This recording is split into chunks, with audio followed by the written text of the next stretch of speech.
Okay, may buntag sa tanan. Alam ko i-discuss gamay para sa mga taong nangita sa bugas nga tag 20.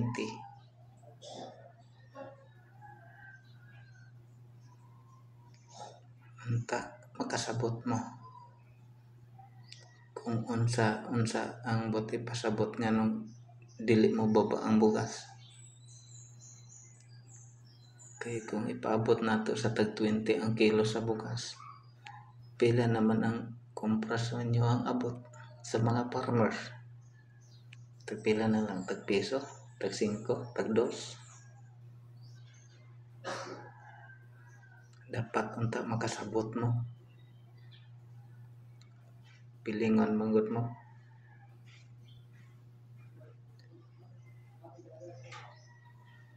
Pakita ninyo nga maayo kunuhay. Pero pagka mo may himo ang presidente, kaya baka ninyo. Balik-balik sa tag 20 kilo sa bugas ang pangarap ni PBBM na 20 ang kilo ng bigas ginawang pangako.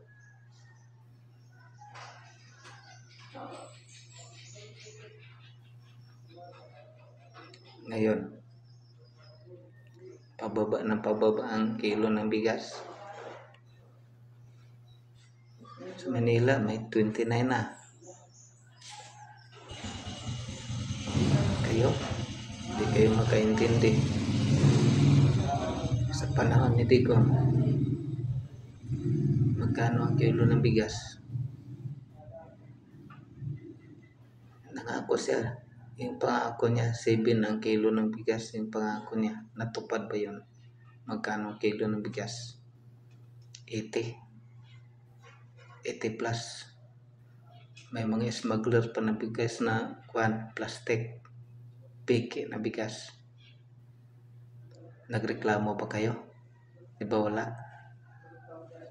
Magkano ang kilo ng sili? 1,000. Nagreklamo kayo? Mga bobo kayo. Puro sarili lang ninyo iniisip ninyo.